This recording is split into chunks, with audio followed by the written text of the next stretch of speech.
tendangannya kurang ke atas gitu, nggak bisa ke atas semburannya, karena di sini dia bocor lewat sini. Tuh, gitu bisa dilihat tuh ada, nah bisa masuk ya tuh.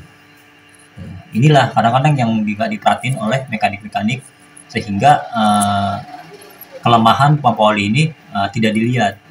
Dan saya akan memberikan pompa oli yang rusak dan tidak ya, contohnya ya. Saya akan memberikan contoh pompa oli yang masih layak dan tidak. Nah, saya akan memperlihatkan pompa oli ini ya, ini yang masih bagus dan ini yang sudah tidak bagus dua ya. Dan dua bagus, dua tidak bagus. Dan contoh gini ya, bisa dilihat nih kalau pompa oli yang sudah tidak layak, kita akan melihat, kita yang pertama adalah kita lihat bagian sininya. Bisa dilihat. Nah, di sini longgar tuh. Nah, itu gampang kata lihat gitu ya. Otomatis ketika dia lagi nanti berputar, ini dia kan masuk, istilah kata dikirim dari sini, lalu keluar lewat sini gitu ya. Ini yang bisa bisa kelihatan perbatasannya gitu ya. Masuk dari sini keluar, nanti dia akan naik lewat sini gitu. Nah, apabila di sininya ada longgar gitu ya, tuh bisa dilihat tuh. Nah, ini kan.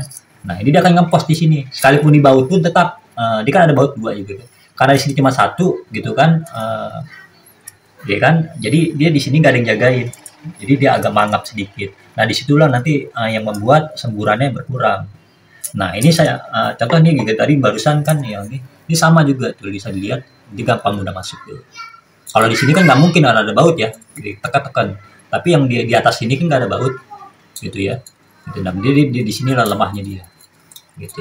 Nah, sehingga kadang-kadang tuh motor gampang panas gitu kan. Terus blok gampang rusak lagi karena ada kelemahan di pompa oli ini. Jadi caranya kita harus gimana?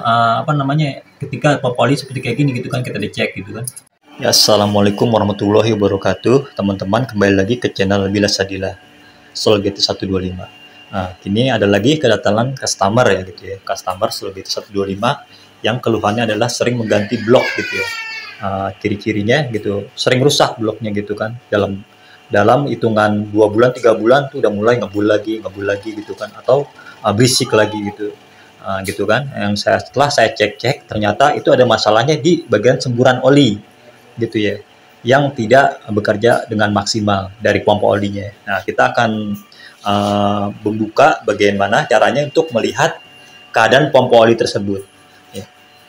Sebelum mengganti blok baja itu kan, blok atau diasil, saya akan mengecek bagian pompa oli gitu kan, bagaimana cara sistem kerja dia gitu, masih bagus layak atau tidak. Dan ternyata saya cek pompa olinya sudah tidak layak gitu ya semburannya, sehingga membuat di mesinnya panas, berisik gitu ya, berisik lagi gitu. Oke, ini kita akan buka. Yang terutama yang harus kita buka adalah bagian magnet ya, magnet ini menggunakan kunci 17 ya, kita akan buka. Dan juga nanti saya akan memberitahu bagaimana ciri-ciri pompa oli yang masih bagus gitu ya, yang masih bagus dan yang tidak bagus. Terus kita menggunakan tracker.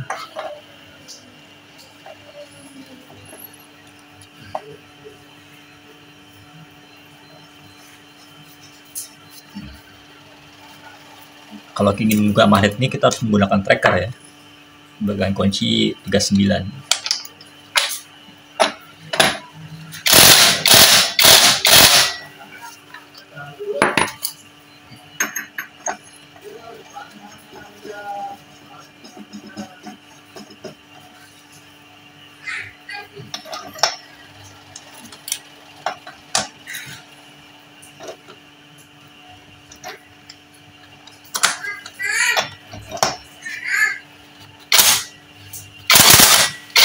Ya, setelah magnetnya sudah terbuka gitu ya,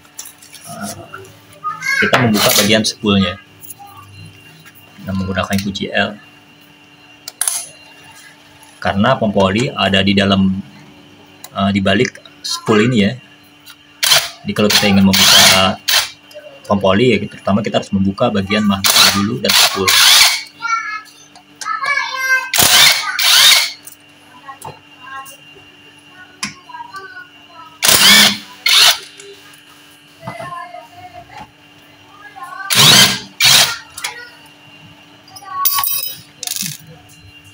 bisa dilihat sepulnya juga kotor. Nah nanti juga ketika kita lihat bisa lihat sepulnya itu kotor. Nah ini juga nanti bisa sembaringan juga membersihkan sepul ini ya, biar bersih. Nanti setelah itu saya akan cuci ya. Ayo kita buka bagian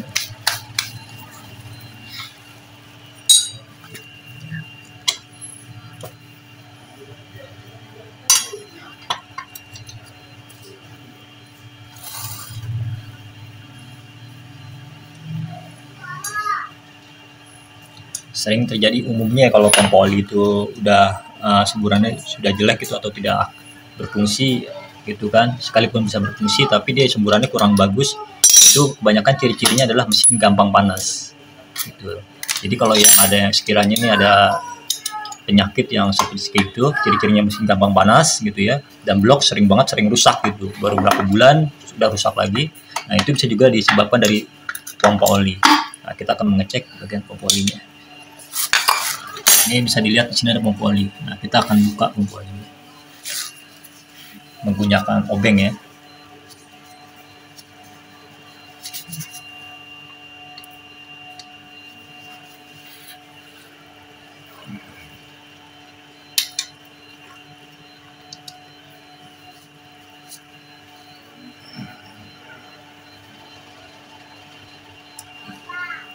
Ini ada nomor 2. Sekarang pompa ini sudah bisa dilihat. Nah, kita lihat keadaannya. Dan situ packingnya bisa dilihat. Ambil packing. Nah, di situ terdapat ada packingnya juga ya. Ya, sini packingnya. Coba bisa. Nah, ini teman-teman ya. Ini adalah pompa oli gitu ya. Yang saya tes tadi gitu kan. Ternyata di pompa olinya gitu kan tidak menyembur ke bagian atas, bisa dilihat juga di sini gitu ya. Packingnya pun sudah patah gitu ya. Dan terus buka lagi, kita cek lagi. Dan kalau mau melihat ciri-ciri pompa oli yang masih layak dan tidak, itu biasanya umumnya itu ada, bisa dilihat dari sini nih. Gitu ya.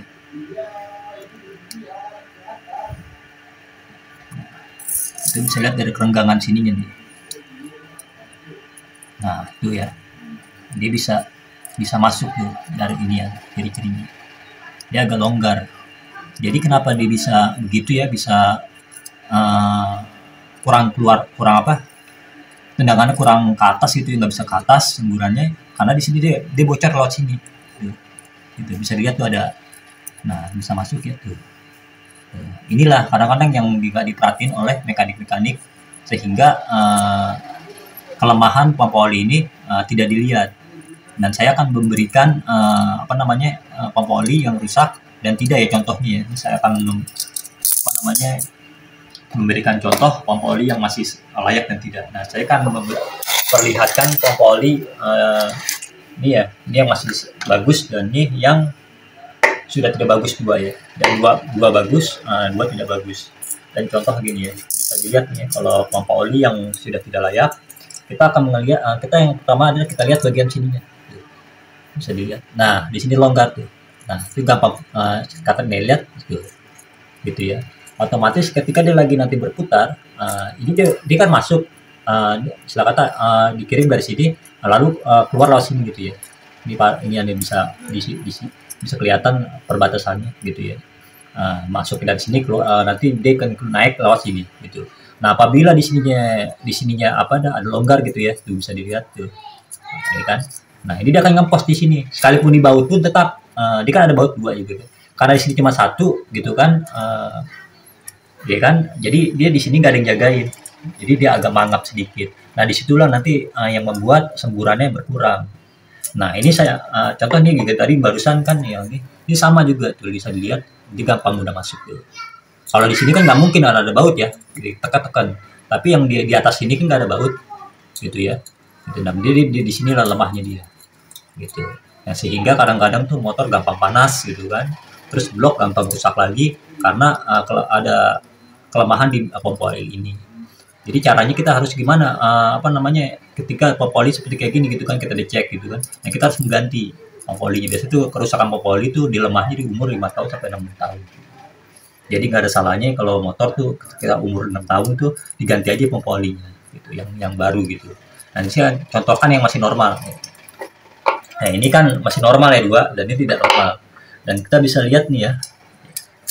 Dan kalau seumpama yang masih normal, dia nggak mudah masuk tuh padat, ya nggak bisa masuk, padat. Dan dia nggak akan ngempos dari sini. Dia akan nendang ke atas lewat sini.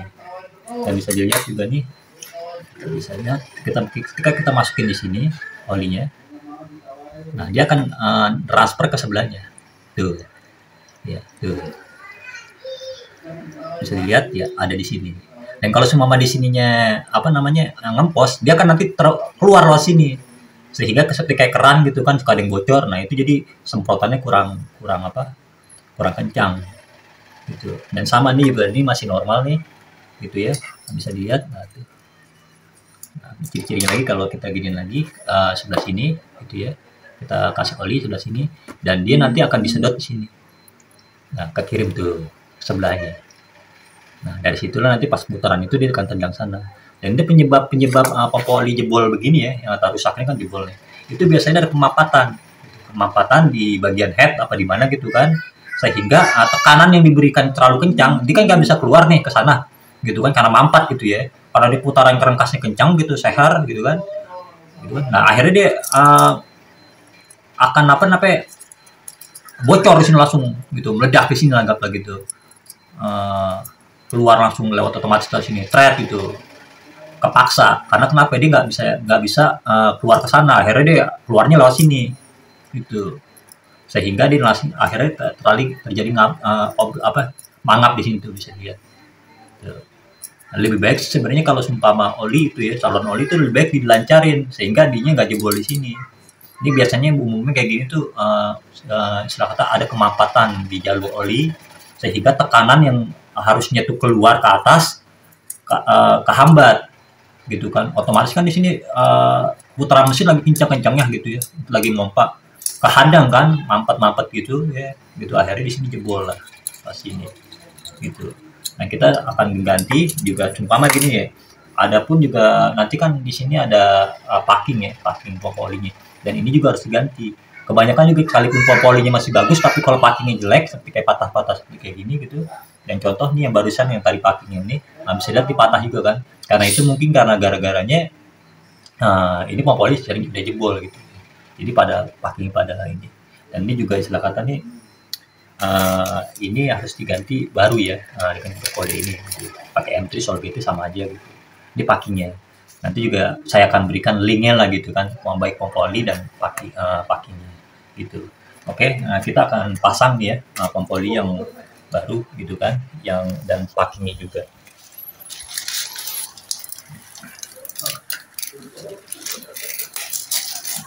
Nah kita akan pasang ya. Dan ini packing yang baru kita pasang dulu.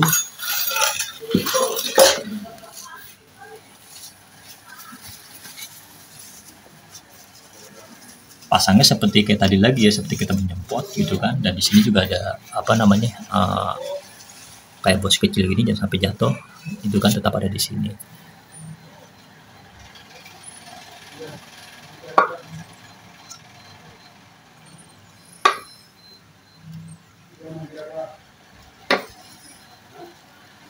Dan jangan lupa packingnya. Jadi kita akan pasang pompa oli yang masih normal.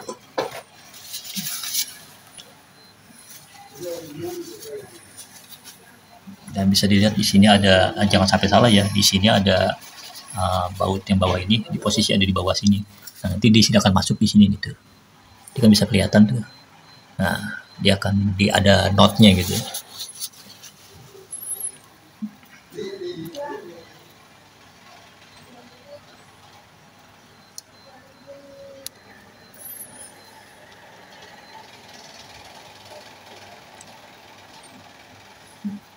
Setelah knotnya udah masuk gitu ya, kita akan baut kembali.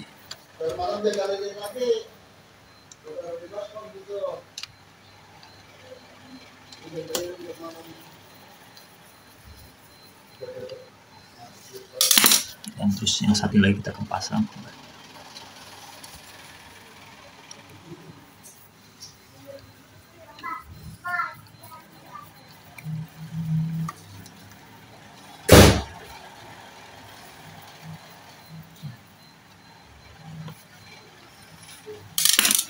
Ini nih sudah. Ya, setelah itu kita kencangkan lagi pakai obeng ketok ya, menggunakan kunci 8 agar lebih kencang lagi. Nah, setelah kencang, dipastikan kencang gitu kan.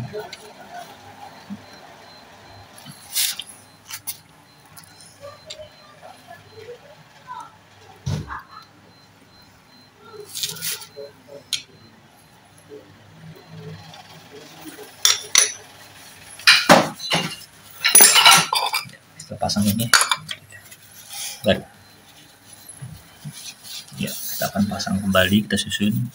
Dan di sini ada tombol apa namanya ini, bosnya, dan ini kan masuk di sini nanti, di sini nih itu ya, untuk meluruskan. Jadi udah ada not-notnya.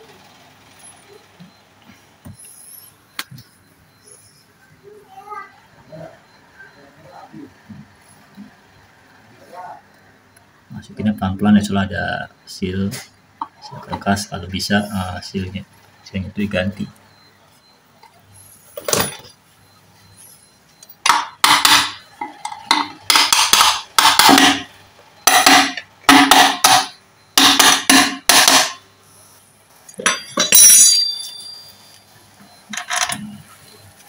Ingat yang sini pendek 2, yang panjang, yang sebelah sini panjang.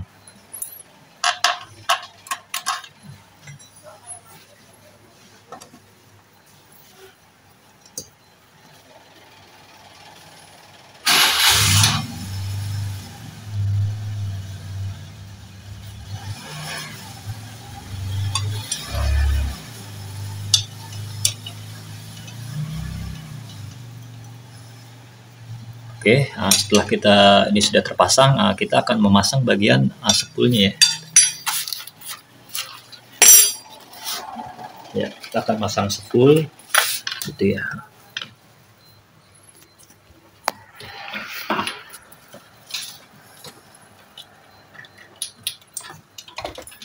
Ya, bisa dilihat kan nih spoolnya kotor banget tuh gitu ya. Nah, kita bisa untuk membersihkan ini bisa menggunakan air ya. Menggunakan air dan sabun colek lah bisa gitu kan. Caranya kita bilas ya pelan-pelan gitu kan, bilas pelan-pelan, kita guyurin sabun gitu ya, caranya gitu. Dan ini aman gitu pakai sabun dan air. Ini kan dia nanti ya akan bersih, otomatis pengapiannya juga akan lebih maksimal.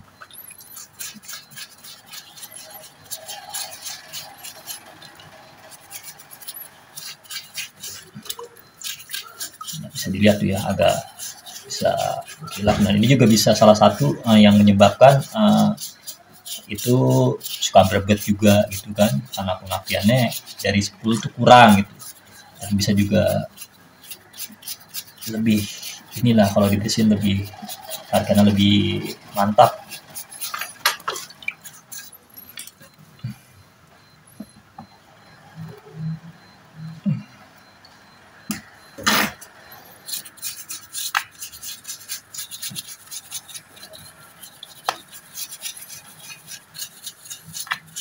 Ini bisa kotor gini gara-gara sering kena air hujan gitu ya. Ketika lagi hujan kan dia air tuh masuk ya ke sini. Nah, dia numpuk-numpuk sehingga lumpurnya ini apa namanya bisa membuat kotor gitu.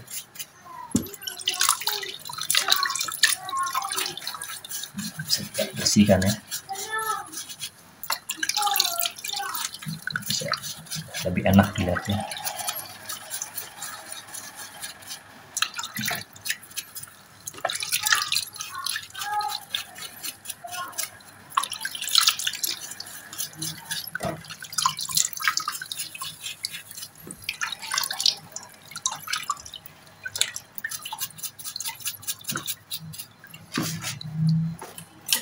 Dan yang ini nih bisa dilihat kan nih agak kotor tuh ya, ini bersih. Nah, ini kita bisa kerik-kerik pakai karter. gitu ya, atau pakai amplas bisa juga. Tapi pakai karton juga, ini kan ada masih kotor tuh, tapi nggak kena kan, ya kita kerik aja tuh.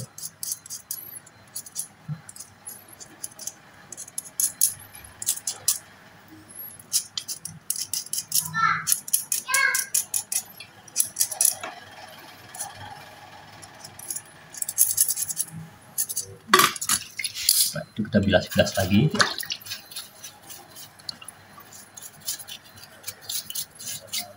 Dan ingat, spool ini pakai air aman ya. Jadi ketika contoh seperti kayak kita kena lagi hujan-hujan, sebenarnya magnet ini kena air hujan gitu, ketika lagi kena air hujan, tapi itu nggak kenapa-napa. Karena istilah kata emang udah ada lapis-lapisannya gitu di anti air. Sekalipun basah sekalipun dia nggak kenapa-napa. Karena yang mengotorkan begini juga istilahkan dari air hujan gitu kan. Ketika kita lagi banjir-banjiran gitu kan, nah itu dia pasti masuk karena di sini kan nggak ada penghalang. Jadi kalau pakai air cuci pakai air, nah itu aman. Nah, setelah itu, setelah ini kita agak keringkan sedikit, lap-lap gitu ya. Bisa dilihat kan udah mulai bersih gitu ya. Setelah kelihatan bersih, gitu kan, debu-debunya sudah hilang, nah kita membersihkan bagian ini ya,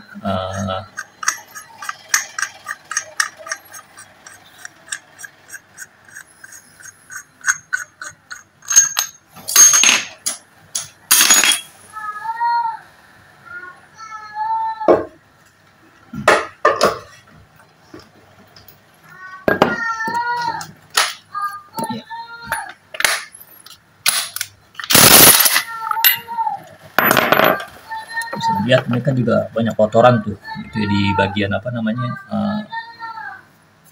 ini ya, magnetnya. Nah, kita bisa cuci juga.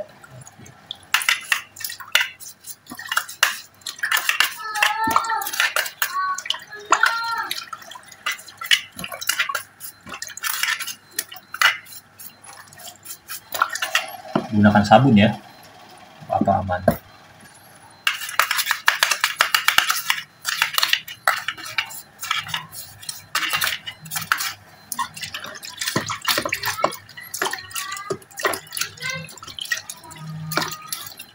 Sekarang bisa dilihat udah mulai bersih, tidak ada lumpur-lumpurnya lagi.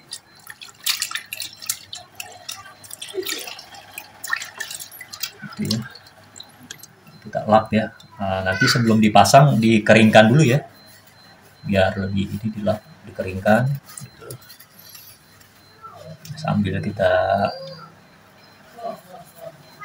ngerokok gitu kan. Nah, terus kita akan nanti lanjut ke bagian pemasangan blok gitu ya. Bisa nanti saya akan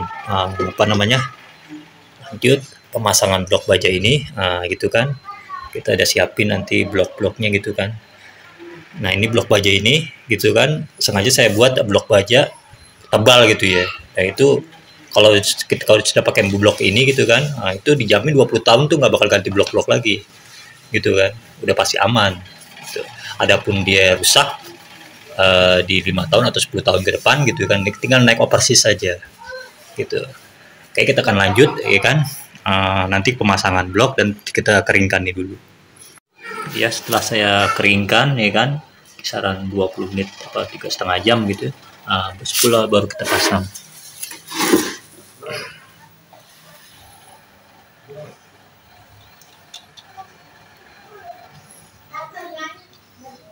Ya, setelah dipasang,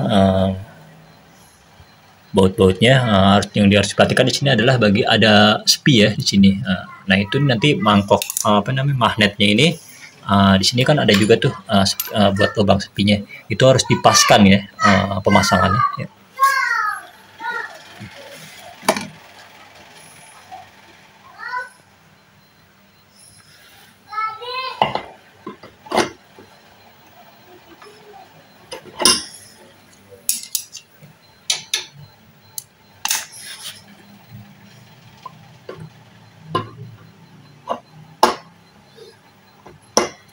Nah, itu setelah ada masuk, kita akan pasang bornya ya, menggunakan kaki 17.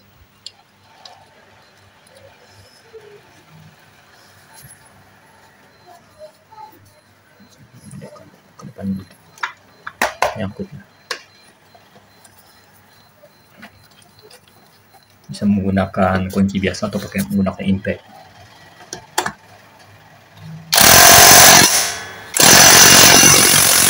Ya, udah kencang. Nah, kita akan lanjut pemasangan bloknya. Ya, bloknya saya sudah pasang gitu ya. Adapun blok yang saya gunakan adalah blok liner berbahan baja ya gitu. Bisa dilihat di sini kayak kita menggunakan blok standar. Dan nanti jalur oli akan melintas lewat sini ya. Lewat tusuk sate ini. Nanti setelah kita pasang headnya gitu kan, kita nyalakan dia menyemburnya dengan keras apa tidak gitu ya, banyak apa tidak semburannya. Nanti kita bisa tes dari situ. Dan saya sekarang menggunakan blok baja. Kenapa saya menggunakan blok baja nih ya? Gitu ya. Karena saya pikir dengan menggunakan blok baja ini nanti orang tidak akan mengganti lagi selama 20 tahun lebih gitu. Tidak perlu mengganti blok ini lagi. Kenapa? Karena dia bloknya ini kan berbahan baja ya, tentunya tebal gitu ya. Tidak seperti bahan baja yang lain yang tipis-tipis gitu kan. Kalau ini tebal gitu. Jadi dia bisa overseas sampai ke 60 gitu ya. Sekarang ukuran 52, 52,4. Nanti naik 53, 54, 55, 56, 57, 58, 59, 60 kan. Jadi langkahnya banyak. Makanya saya bilang sampai 20 tahun nggak bakal ganti-ganti ya, karena jauh langkahnya dia gitu. Oke, kita akan lanjut ke pemasangan packingnya. Kalau jika untuk memakai ini packing, kalau bisa packing ini jangan dilem gitu, karena kalau packing blok ini gitu ya, baik packing blok bawah sama atas itu dia udah memiliki lem sendiri. Jadi maka itu dia harganya mahal gitu kan, karena berbahan aluminium ini ketika dipasang nanti dia akan ada mengandung lem sendiri. Jadi nggak perlu lagi dilem, karena kalau dilem takutnya nanti kalau dilem dia malah mengganggu ada saluran oli gitu ya, mampatin saluran oli. Oke, kita akan lanjut ke pemasangan bagian headnya. Ya, setelah kita pasang semuanya, bloknya, headnya, kita akan mengecek bagian oli ya yang ada di sini nih. Ketika nanti seumpama dia sudah normal, maka semburannya akan kencang dari sini. Ya, kita akan mulai nyalakan.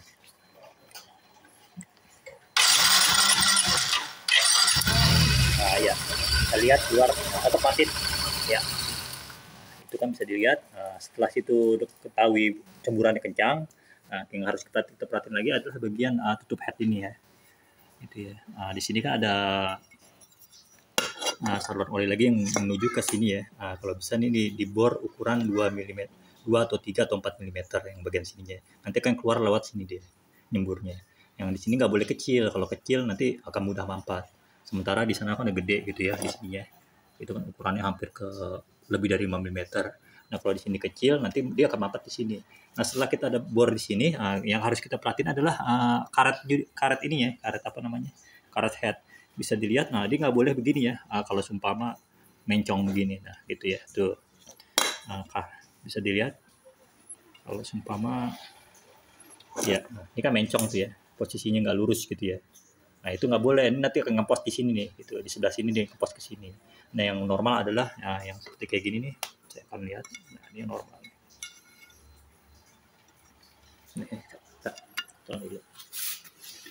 Ini yang normal seperti kayak gini, gitu ya. Bisa dilihat itu normal. Nah, jadi posisinya dia benar-benar masuk ke sana, nggak ada penghalang. Setelah itu baru kita pasang. Kita akan pasang.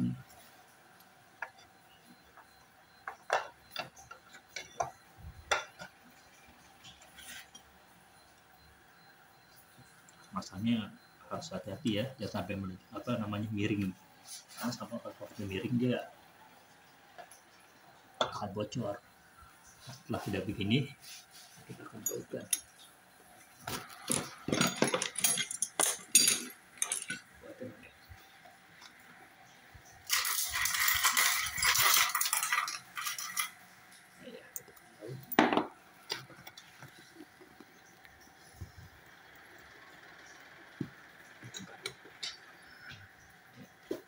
Jangan bunyinya di situ.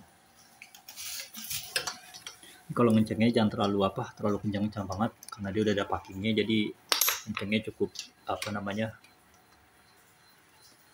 di alay-alay aja gitu, jangan terlalu sampai kencang sekali, soalnya gampang dol.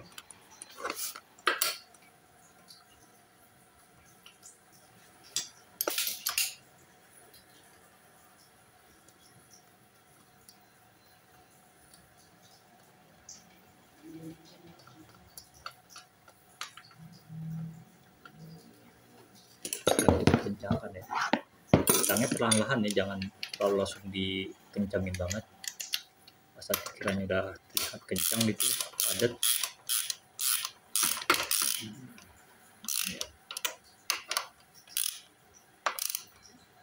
Setelah itu kita akan cek, nyalakan kembali. Kita pasang ini.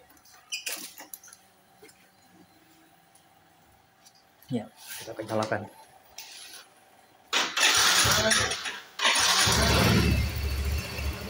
Lihat, sudah nyala dan suaranya sudah hadam ya. Kita akan cek bagian knalpot. Kita lihat sudah berasap lagi. Lihat, sudah enak lah di bagian ya. Sudah tidak asap, sudah tidak berasap lagi. Oke, gitu aja tutorial saya berikan masalah pompa oli yang sudah rusak ya. Ciri-cirinya seperti saya bisa berikan.